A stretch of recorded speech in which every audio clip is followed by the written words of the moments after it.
Praise the Lord. கர்த்தருடைய பரிசுத்த நாமம் மகிமைப்படுவதாக. எழும்பி பிரகாசி, உன் ஒளி வந்தது, கர்த்தருடைய மகிமை உன்மேல் உதித்தது. எஸ்ஐயா 60ஆம் அதிகாரம் முதல் வசனம். Isaiah chapter 60 verse 1. எழும்பி பிரகாசி. ஆம், உங்களுடைய வாழ்க்கையின் ஆசீர்வாதங்களை கண்டு கொள்ள வேண்டுமானால் நாம் பிரகாசிக்கிறதுக்கு ஆயத்தமாக வேண்டும். எப்பொழுது? என்னுடைய ஒளி எனக்குள் வருவது எனக்கு தெரியும் போது. சில நேரத்தில் நமக்கு யாராவது ஒரு தலைவர் தேவைப்படுகிறது, நம்மை கைட் பண்ணுவதற்கு ஒருத்தர் தேவைப்படுகிறது. அவங்க நம்மளை எப்படி கைட் பண்ணுறாங்களோ அதை பொறுத்து நமக்கு ஒரு காரியங்கள். நம்ம வெளியூருக்கு பிரயாணப்பட்டு போகும்போது அந்த நீண்ட தூர பயணத்திற்காக நாம் ஒரு பஸ்ஸில் புக் பண்ணிட்டு போகிறோம். அப்படி போகும்போது எங்கேயாவது ஹோட்டலில் அந்த பஸ்ஸை நிப்பாட்டுவாங்க. நம்ம ரிலாக்ஸ் பண்ணுறதுக்காக கொஞ்சம் கீழே இறங்கியிருப்போம். மறுபடியுமாக அந்த டிரைவர் அந்த வண்டியில் ஏறி ஸ்டார்ட் பண்ண உட்கார்ந்த உடனே அதில் நம்ம கீழே இருந்தவங்க மேலே போயிடுவோம். அதே மாதிரி தான் இவ்வளோ காலங்களாக நீங்கள் கீழே இருந்தீங்க. இவ்வளோ காலங்களாக உங்களுடைய வாழ்க்கையில் ஒன்றும் இல்லாமல் இருந்தீங்க. துன்பத்தின் பாதையில் இருந்தீங்க, தொல்லையின் பாதையில் இருந்தீங்க, துயரத்தின் பாதையில் இருந்தீங்க. கஷ்டமான ஒரு வாழ்க்கை, நிம்மதியற்ற ஒரு வாழ்க்கை, தடுமாற்றமான ஒரு வாழ்க்கை, எல்லோரும் கைவிடப்பட்டு தூக்கி வீசப்பட்ட ஒரு வாழ்க்கை.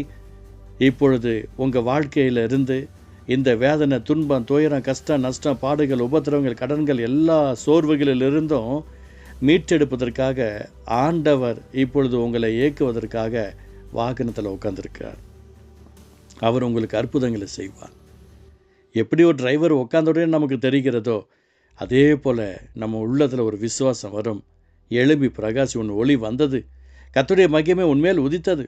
ஆண்டவர் நமக்கு ஒரு அற்புதமான ஆசீர்வாதத்தை கொடுப்பதற்கு அவர் நமக்கு மிகப்பெரிய நல்லவராகவே இருக்கிறார். ஆம், அவரை விட்டுடாதீங்க. அவருடைய அன்புக்காக இயங்குங்க, அவருடைய பாசத்திற்காக இயங்குங்க, அவருடைய நேசத்திற்காக இயங்குங்க. அவரை விட்டுடாதீங்க. அவர் உங்களுக்கு அற்புதம் செய்வார். நாம் பிரகாசிக்கணும். ஒளி வந்துருச்சுல்ல, ஜெபிக்க ஆரம்பிச்சிருங்க. உங்களுடைய ஒளி வந்துருச்சுல்ல, மறுபடியும் துதிக்க ஆரம்பிச்சிருங்க. உங்கள் ஒளி வந்துருச்சுல்ல, நீங்கள் படிக்க ஆரம்பிச்சிருங்க.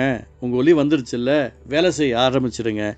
உங்கள் ஒளி வந்துருச்சுல்ல, ஆண்டவருடைய நாமத்தை மகிமைப்படுத்த ஆரம்பிச்சிருங்க. உங்களுடைய ஆசீர்வாதம் உங்களுக்குள்ளே வந்துடுச்சிங்க.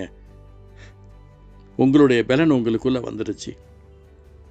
உங்களுடைய சுகம் உங்களுக்குள்ளே வந்துடுச்சு. ஆண்டவர் ஒரு அற்புதம் செய்கிறார். எழும்பி பிரகாசிங்க. உங்கள் ஒளி வந்துருச்சுங்க. ஆண்டவர் ஒரு அற்புதமான ஆசீர்வாதத்தை உங்களுக்கு கொடுக்க வல்லவராகவே இருக்கிறார். ஆம், அவர் செய்வார். கர்த்தருடைய மகிமை உங்கள் மேல் உதித்தது இல்லையா? உங்கள் ஒளி உங்கள் மேலே வந்துருச்சு இல்லையா? நீங்கள் பிரகாசிக்க ஆரம்பிக்கணும்.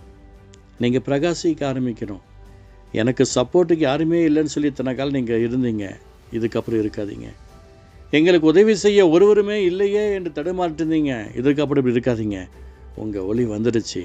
நீங்கள் மற்றவர்களுக்கு உதவி செய்ய போகிறீங்க. நீங்கள் மற்றவர்களுக்கு அற்புதம் செய்ய போகிறீங்க. நீங்கள் இதுக்கப்புறம் சும்மா இருக்கிறதல்ல, கர்த்தர் உங்கள் மேலே வைத்திருக்கிற ஆசீர்வாதத்தை சுமந்து கொண்டு அதை அநேகருக்கு சாட்சியாக வைக்க போகிறீங்க. அல்லேலூயா. அப்பாவுடைய அன்பை நோக்கி பாருங்கள். அவருடைய ஒளி உங்களுக்குள்ளே வந்துருச்சு. அந்த ஒளி உங்களுக்குள்ளே எனக்குள்ளே வந்த நோக்கம், நாம் அவருக்காக எழும்ப வேண்டும், ஆண்டவருக்காக பிரகாசிக்க வேண்டும், ஆண்டவருடைய நாமத்தை மகிமைப்படுத்துவதற்காக நாம் இப்பொழுது அலர்ட்டாக வேண்டும். அதற்கு தான் கர்த்தர் நமக்கு இந்த கிருபையான நேரத்தை கொடுத்துருக்கிறார். அவர் சொல்கிறாரு, எழும்பி பிரகாசி, உன் ஒளி வந்தது, கர்த்தருடைய மகிமை உன் மேல் உதித்தது. ஆமாம், வேறு யாருடைய மகிமையும் கிடையாது. கர்த்தருடைய மகிமையான அந்த ஆசீர்வாதம் நம்ம மேலே உதிக்கிறது. இத்தனை காலங்களாக நீங்கள் தரிசனம் பார்க்கல, சொப்பனம் பார்க்கல, ஏதோ ஒரு ஊழியத்தின் பாதையில் போயிட்டு வந்தீங்க. நீங்கள் செய்த ஊழியத்தில் உங்களுக்கு சாட்டிஸ்ஃபைடு கிடையாது. இன்றைய தினத்திலிருந்து ஒரு மாற்றம் உண்டாக போகிறது. எவ்வளோ சம்பாரித்து உங்கள் குடும்பத்தை நீங்கள் ரன்னிங் பண்ண முடியல. இன்றைய தினத்திலிருந்து உங்களுக்கு ஒரு மாற்றம் உண்டாக போகிறது.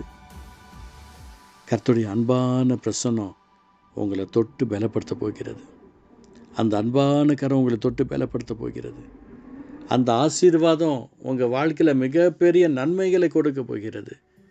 நீங்கள் எழும்பி பிரகாசிங்க போதும். கர்த்தருடைய மகிமையை நீங்கள் பெற்றுக்கொள்ளுங்க போதும்.